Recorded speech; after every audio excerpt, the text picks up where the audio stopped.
An arrest in Green Bay's oldest cold case. Find out what led to this development in a 1986 homicide investigation. And then what we learned this afternoon after the suspect appeared in court. Indicates it has been over 34 years since a crime victim was murdered. More than 3 decades and a cash bond set for $1 million today. So from 1986 to that arrest made today, we have complete coverage of the Lisa Holstead cold case starting right now. And that is the developing news we're following as we do come on the air. Good evening. Thank you for being here. I'm John ERICKSON. And I'm Nina Sperano. Police have made an arrest in the 1986 homicide of Lisa Holstead, the oldest cold case in the city of Green Bay. It's a story we brought you in a special report almost 1 year ago in November. The investigation dates all the way back to August 12th, 1986. That's when construction workers found Holstead's body in what is now Ken Ehr's Nature Park in Green Bay. Holstead's family later identified her body. She had only been reported missing a few hours earlier. Detectives were unable to connect any suspects to the crime, including her boyfriend, who was the last to see her alive. When the evidence dried up, the case went cold. That is now until recently. Today we learned police have arrested 65-year-old Lou Archie Griffin in connection with Holstead's death. NBC 26's Kelsey DICKESON is live now after Griffin's court appearance today. Kelsey?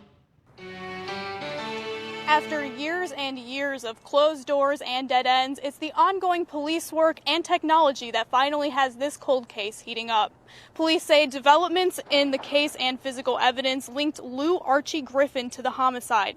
Police arrested Griffin Wednesday morning at his home in Racine. Today, he made his first appearance in Brown County criminal intake.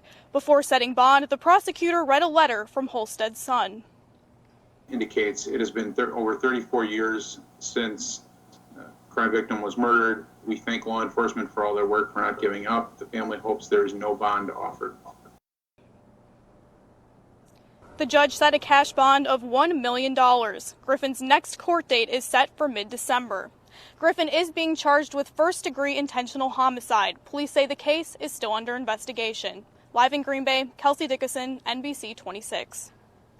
Right, Kelsey, thank you. And we are going to be working to find out whether DNA played a role in the arrest. What's called genetic genealogy uses databases to trace DNA, and detectives in Holstead's case have not said what led them to an arrest, but have told NBC 26 evidence at the crime scene could be used for this type of DNA testing. It was the same technology that helped investigators arrest the main suspect in a 1976 cold case in Marinette County. August 12th, 1986. You go over I-43. In a swampy marsh near the Bay of Green Bay, construction workers discovered a woman's body. That was a clip from a special report we aired last year. This is a case NBC 26 has covered extensively. Last November, we brought you this story as part of our Somebody Knows Something series. We revealed never-before-seen video footage of the crime and for the first time spoke with Lisa Holstead's son, Jeremy, who was just 5 years old when his mother was murdered. You can watch that video in its entirety on NBC26.com and another Green Bay cold case we profiled, the disappearance of Amber Wilde. We will continue to follow developments in the Holstead investigation and bring you coverage from a police press conference on the Holstead case set for Monday.